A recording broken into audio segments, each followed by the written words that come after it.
Hello my friends, welcome back to the channel Ashish sir. इस video के अंदर हम बात करने वाले हैं ओसी के second chapter functions of management के आखिरी इंपॉर्टेंट फंक्शंस के बारे में, दैट इज कंट्रोलिंग। अभी देखो, आप लोगों को समझने की जरूरत क्या है कि किसी भी ऑर्गेनाइजेशन के अंदर आप प्लानिंग करते हो, ऑर्गेनाइजिंग करते हो, स्टाफिंग करते हो, डायरेक्टिंग करते हो, कोऑर्डिनेटिंग करते हो, लेकिन ये सारी चीजों में अगर आपने कंट्रोल ही नहीं किया तो there is a chance of miscommunication, there is a chance of miscoordination, there is a chance जहां पर आप अपने डायरेक्शन से भटक सकते हो, आप इंस्ट्रक्शंस को फॉलो नहीं कर सकते हो। there should be a chance of miscommunication also, कि यानी कुछ ना कुछ दिक्कतें आ सकती है अगर आपने कंट्रोलिंग नहीं किया तो। आपने सही लोगों को सही काम पे लगाया, लेकिन आपने उस काम को, एक्टिविटीज को ऑब्जर्व किया, आपने ऑब्जर्वेशन किया, लेकिन उसके ऊपर आपने कंट्रोल नहीं किया। आप तो वो जितनी भी एक्टिविटीज करने वाला है या उस ऑर्गेनाइजेशन के अंदर जितनी भी एक्टिविटीज होने वाली है माय डियर्स, उस सभी की सभी चीजें पानी फेर देने वाली होगी। क्योंकि कंट्रोलिंग एक इंपॉर्टेंट फैक्टर इसीलिए भी है क्योंकि किसी भी ऑर्गेनाइजेशन को स्मूथली कंडक्ट करने के लिए जितने सारे फैक्टर्स इंपॉर्टेंट रोल प्ले करते हैं, उससे कई गुना ज्यादा इंपॉर्टेंट रोल कंट्रोलिंग फंक्शन करता है। बिकॉज कंट्रोलिंग से आप अपने जितने भी रिसोर्सेज है उन सभी के ऊपर नजर रख सकते हैं और उन सभी को सिस्टमैटिक मैनर में कंडक्ट कर सकते हैं। तो कंट्रोलिंग एक इंपॉर्टेंट रोल प्ले करता है किसी भी ऑर्गेनाइजेशन ऑब्जेक्टिव को अचीव करने के लिए। क्या दिया है जरा देखते हैं। Controlling function is required in all type of organization, whether it is a profit making or non-profit making। यानी भाई साहब, बिजनेस चाहे आपका प्रॉफिट मेकिंग हो या नॉन प्रॉफिट मेकिंग हो, दैट इज एनजीओ हो, सर्विस ऑर्गेनाइजेशन हो, स्कूल्स हो, कॉलेजेस हो, बड़ी बड़ी कंपनियां हो, जॉइंट स्टॉक कंपनियां हो, छोटी सी कंपनी, पान पट्टी की दुकान हो, कुछ भी हो, हर ऑर्गेनाइजेशन में कंट्रोलिंग एक इंपॉर्टेंट रोल प्ले करता है। Reason is simple. Similarly, it is performed at all levels, top level, middle level and lower level of management. क्योंकि controlling is indispensable function of management, यानी आप उसको कहीं भी इग्नोर नहीं कर सकते, आप उसको अलग से डिटैच नहीं कर सकते, क्योंकि कंट्रोलिंग के अंदर आप सारे फंक्शंस को प्रॉपर तरीके से ऑर्गेनाइज कर सिस्टमैटिक मैनर में, डिसिप्लिन मैनर में रखने की कोशिश करते हो। The effectiveness of the planning function can be determined with the help of function of controlling. यानी अगर आपने प्लानिंग प्रॉपर तरीके से की है, एग्जीक्यूशन आप कर रहे हो, तो उस एग्जीक्यूशन को करने के टाइम पर स्टाफिंग, कोऑर्डिनेटिंग आपको रोल तो प्ले करेगा, लेकिन कंट्रोलिंग से आप उसके इफेक्टिवनेस का पता कर सकते हो। इसीलिए planning and controlling are major part of the management cycle. यानी हर मैनेजमेंट साइकिल के अंदर प्लानिंग और कंट्रोलिंग दोनों ही अपनी अहम भूमिका निभाते हैं। भाई साहब, आपने क्रिकेट मैच तो कर दिया, ऑर्गेनाइज कर दिया, आपने प्लानिंग की, ऑर्गेनाइजिंग की, लोगों को आपने इंस्ट्रक्शन दिया, कोऑर्डिनेशन रखने के लिए कहा, लेकिन उस इवेंट के ऊपर आपने कंट्रोल ही नहीं रखा। देखा ना, आपने स्टेडियम देखा होगा, स्टेडियम के अंदर जो प्लेयर्स होते हैं उनको, उनके लिए बायो बबल का इंतजाम किया जाता है। कोविड-19 की पैंडेमिक की वजह से उन्हें डिसिप्लिन में रखा जाता है, उन प्लेयर्स के ऊपर कंट्रोल रखने की कोशिश किया, because they are the part of the team. उनको अगर कुछ हो जाएगा तो it will be very harmful for the nation as well. उसी तरीके से जब वो मैच खेलने के लिए किसी मैदान पर उतरते हैं तो पूरे के पूरे जितने दर्शक होते हैं, जितने व्यूअर्स वहां पर आते हैं, उनके लिए भी सेफ्टी पर्पस बहुत ज्यादा इंपॉर्टेंट है, इसलिए उस क्राउड को कंट्रोल करने की कोशिश की जाती है। आपने नॉर्मली दुर्गा पंडाल में या फिर गणपति पंडाल में देखा होगा कोविड-19 पैंडेमिक के पहले कि जब हम देवी या फिर गणपति देखने के लिए जब हम जाते हैं तो उस क्राउड को मैनेज करने के लिए जिगजैग सारी चीजें ऑर्गेनाइज की गई जाती है। द रीजन इज सिंपल, हमें क्राउड को करना है control, and to doing that हमें एक प्रॉपर प्लानिंग की जरूरत होती है। सारे डिपार्टमेंट तो अपने काम करते हैं, लेकिन हमें उस प्लान को एग्जीक्यूट करने के लिए क्राउड कंट्रोलिंग भी इंपॉर्टेंट रोल होता है, यानी हमें हमारे फंक्शंस को भी कंट्रोल करना पड़ता है। Controlling is a function of comparing the actual performance with the predetermined standard and performance। हमने जो expectations रखी है और हमें क्या अचीव हो रहा है, ये दोनों के बीच में जो कंपैरिजन होता है वो कंट्रोल करता है। सर मुझे 95% लाना है, आपको 95% लाना है, तो उस 95 को अचीव करने के लिए आपको खुद क्या करना पड़ेगा, डिसिप्लिन में रहना पड़ेगा। आप लोगों ने शायद एक छोटी सी स्टोरी आपके साथ शेयर करना पसंद करूंगा कि एक साधु लोगों के बीच में, दर्शकों के बीच में पहुंचता है, अपने श्रद्धालुओं के बीच में पहुंचता है। वहां पर पहुंचने के बाद सब अपनी बातें रखने की कोशिश करते हैं। वहां पर एक उसका शिष्य जाता है, बोलता है बाबा जी मुझ पर आपकी कृपा करें, मैं दुनिया में कुछ ऐसा करना चाहता हूं जिस पर मेरा खुद का नियंत्रण होना चाहिए। तो वो जो बाबा है वो कहता है कि दुनिया में ऐसा कोई काम नहीं है जो दूसरे लोग करके दिखाए, लेकिन एक काम ऐसा है जो सिर्फ और सिर्फ तुम ही कर सकते हो। तो उसने पूछा सर बाबा ऐसा कौन सा काम है जो सिर्फ मैं कर सकता हूं? तो बाबा ने कहा तुझे अपना मोटापा कम करना पड़ेगा। तो उसने दिमाग में लगा हाँ ये एक अलौता ऐसा काम है जिस पर मुझे ही कंट्रोल करना पड़ेगा, जिस पर सिर्फ मैं ही वर्किंग कर सकता हूं, बाकी कुछ नहीं। तो उसने अपने डाइट प्लान को फॉलो किया, अपने आप को कंट्रोल किया, अपनी ईटिंग हैबिट्स को कंट्रोल में रखा, एंड आफ्टर 2 इयर्स उसका पूरा का पूरा ट्रांसफॉर्मेशन हो गया। तो इसका मतलब क्या होता है, किसी भी एक्टिविटी को परफॉर्म करने के लिए, ये तो मैंने पर्सनल एग्जांपल्स के तौर पर दिया, किसी भी एक्टिविटी को परफॉर्म करने के लिए सबसे इंपॉर्टेंट चीज होता है प्री डिटरमाइंड गोल को एक्चुअल गोल के साथ कंपेयर करना। कभी आप सक्सेसफुल होगे, कभी आप फेलियर होगे, लेकिन आपको उस फेलियर से कुछ एक्सपीरियंसेस लेने के लिए मिलेगा। बट उन सारे परफॉर्मेंस को एक्टिवेट करने के लिए आपको अपने पास कंट्रोलिंग एबिलिटी रखनी होगी। It will be plays a very very important role. It measures deviation in any identifies the causes of deviation and suggests corrective measures. The process of controlling helps in formation of the future plans also. Obviously जब हम control रखते हैं, effectiveness का पता चलता है कि आप बेहतर अच्छा परफॉर्म कर रहे हो कि बुरा परफॉर्म कर रहे हो, आप किस तरीके से परफॉर्म करते हो, वो दोनों चीजों को कंपैरिजन करने में बहुत ज्यादा मदद हमें मिलती है। तो हमें आने वाले टाइम में, फ्यूचर में प्लानिंग करने के टाइम पर ये सारे मैटर्स हमको करेंगे, ये सारी चीजें हमको पता चलती है, हम उसके हिसाब से अपने स्टैंडर्ड को मेंटेन करने की कोशिश करते हैं। जब हम बात करते हैं प्रोसेस ऑफ कंट्रोलिंग की, तो देखो ये सारी चीजें ना एक दूसरे से क्या है, कनेक्ट है। कैसे? When we are following the standard, भाई हमारे कंपनी का एक स्टैंडर्ड है, ठीक है, ऑनलाइन का एक स्टैंडर्ड है, यूट्यूब का एक स्टैंडर्ड है, टीचिंग का एक स्टैंडर्ड है, कॉलेज का एक स्टैंडर्ड है, स्कूल्स का एक स्टैंडर्ड है, एजुकेशन का एक खुद का एक स्टैंडर्ड है। तो कैसे पता चलता है whether you are doing best और not, whether you are doing at what basis, कैसे करते हैं हम लोग, क्या करते हैं, कैसे, वो सारी चीजें कैसे पता चलती है? जब आप परफॉर्मेंस को मेजर करते हैं। सर परफॉर्मेंस कैसे मेजर करते हैं? सर आपकी पहले की वीडियोस और अभी की वीडियोस में फर्क है कि नहीं है? ऑब्वियसली। तो मैंने क्या किया कि मैंने कंपैरिजन करना शुरू किया कि भाई दोनों में क्या फर्क है। तो दोनों के फाइंडिंग्स को पता करना ये परफॉर्मेंस को मेजर करने का एक तरीका होता है।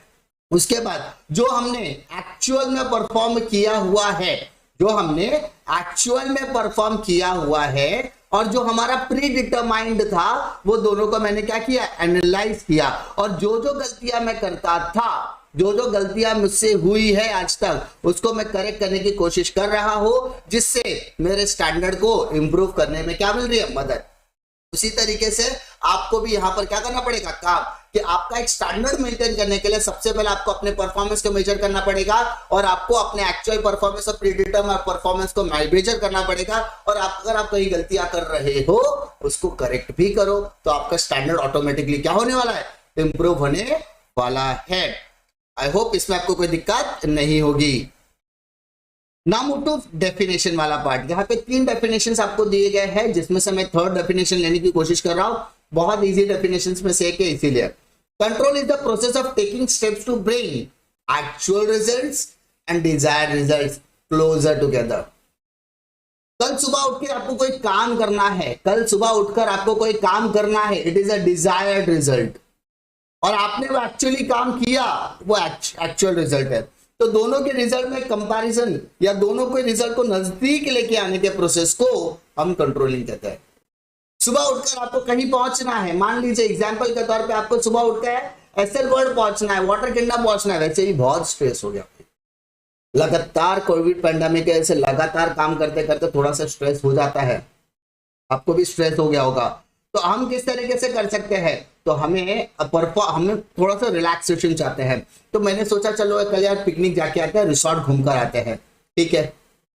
अब आपने पता क्या रिसोर्ट कौन सा शुरू है, क्या कॉस्ट होने वाली है, क्या टाइमिंग पर खुलेगा, कब क्लोज होने वाला है, क्या क्या राइड्स है, खाना मिलेगा कि नहीं मिलेगा, ये सारी चीजें आपको पता चल गई। आपने अकॉर्डिंगली क्या किया, प्लान किया, कौन कौन आने वाला है, हाथ खड़ा किया, भाई इतने लोग आने वाले, this is a proper planning. उसके हिसाब से हमने चीजों को ऑर्गेनाइज किया, बस से जाना, रिक्शे से जाना, ट्रेन से जाना, ट्रैवलिंग किस तरीके से करना आपने ऑर्गेनाइज किया।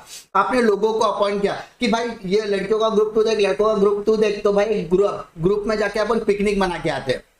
तो आपने ऑर्गेनाइजिंग की, आपने प्लानिंग की, आपने स्टाफिंग की, उसके बाद आपको उन सारी चीजों पे क्या करना है, कंट्रोल रखना है। अब इंपॉर्टेंट चीज क्या है, सुबह 8 बजे हमको निकलना है, तो 8 बजे निकला कि नहीं निकला, कौन कौन आया कौन नहीं आया, वो सारी चीजों पे हमको कंट्रोल लेके चलना है।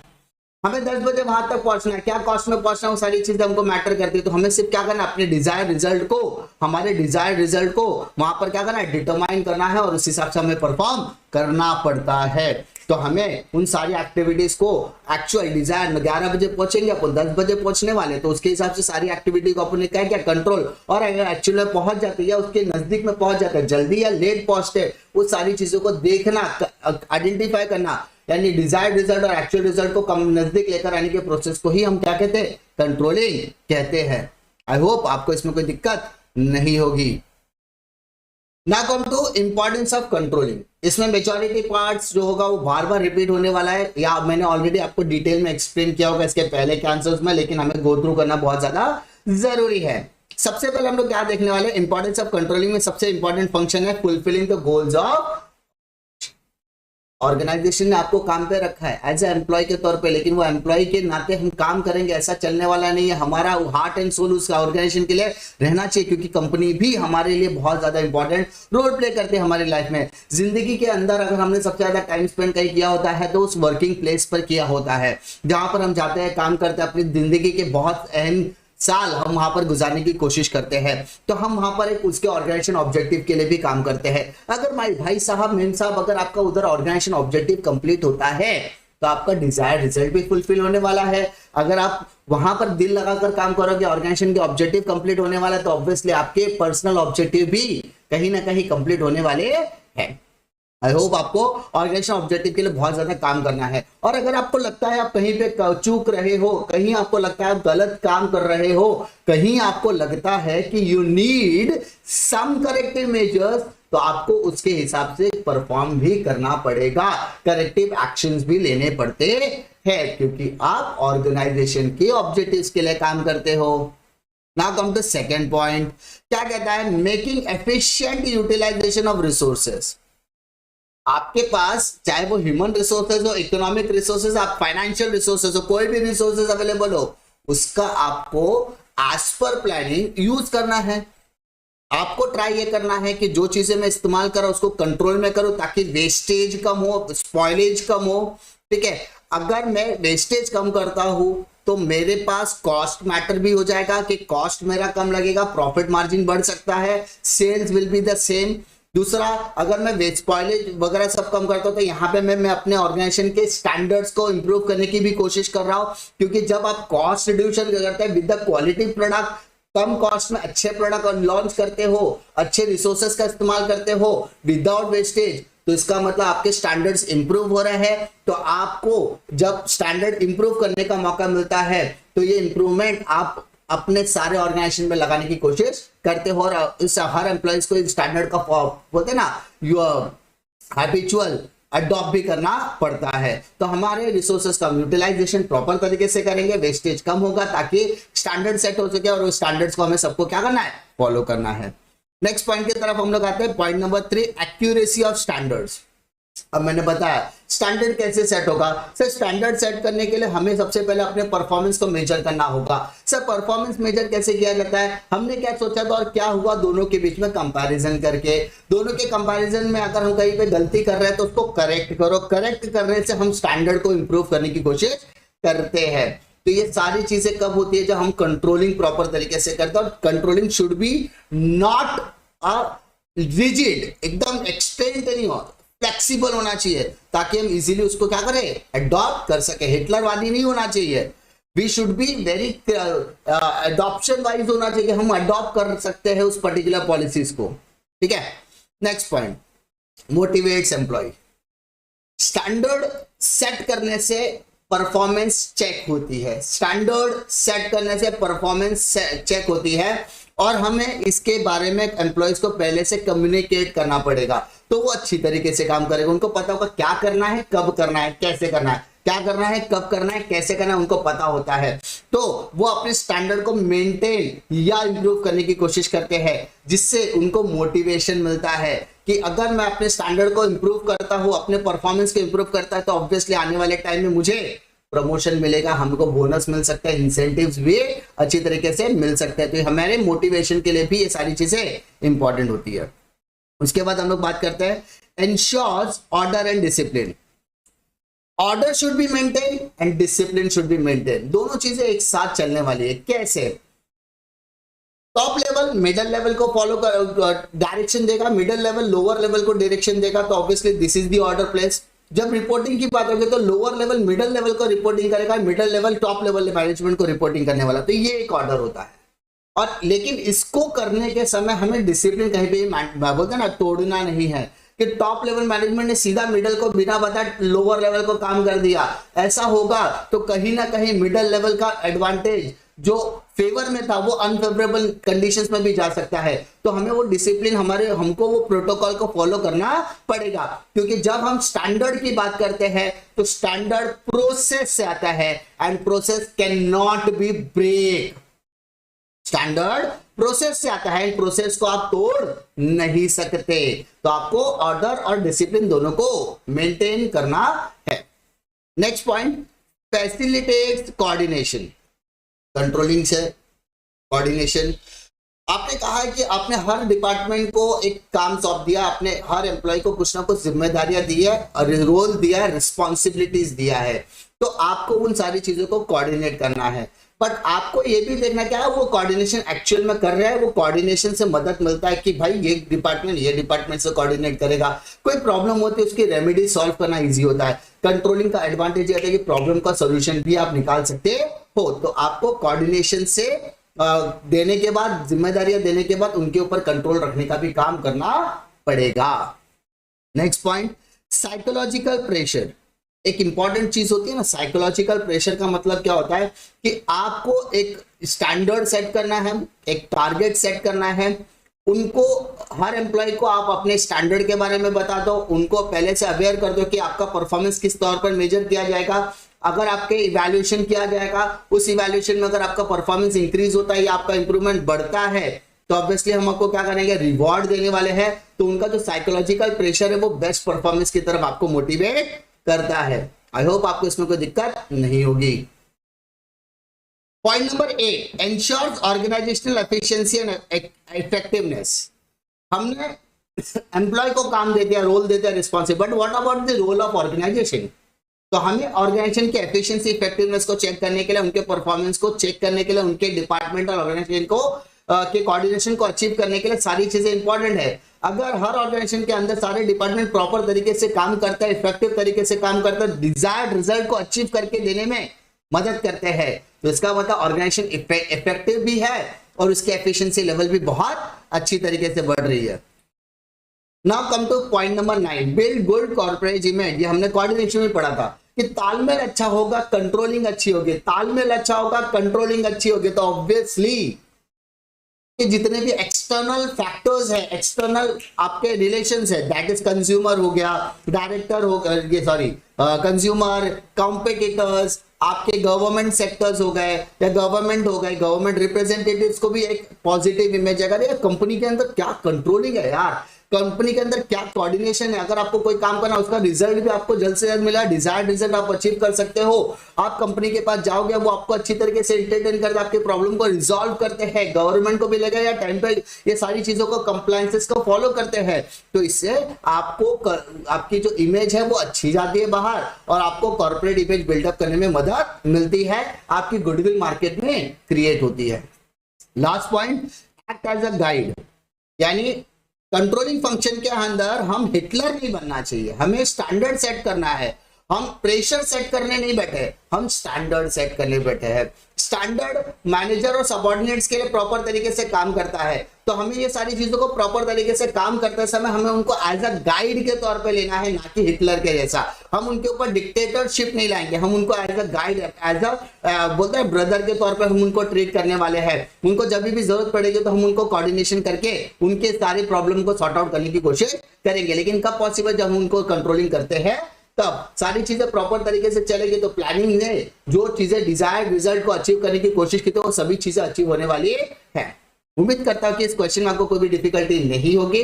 कोई भी डिफिकल्टी आती है आप कमेंट सेक्शन में अपना कमेंट ड्रॉप कर सकते हैं। साथ ही साथ अगर वीडियो पे पहली बार आया तो चैनल को सब्सक्राइब जरूर कीजिए, और अगर अभी तक आपने टेलीग्राम चैनल को ज्वाइन नहीं किया तो चैनल जरूर ज्वाइन कीजिए, वहां पे आपको सारे लेक्चर के अपडेट मिलने वाले हैं। मिलता हूं आपको अगले वीडियो में एक और नए लेक्चर वीडियो के साथ, तब तक के लिए जय हिंद।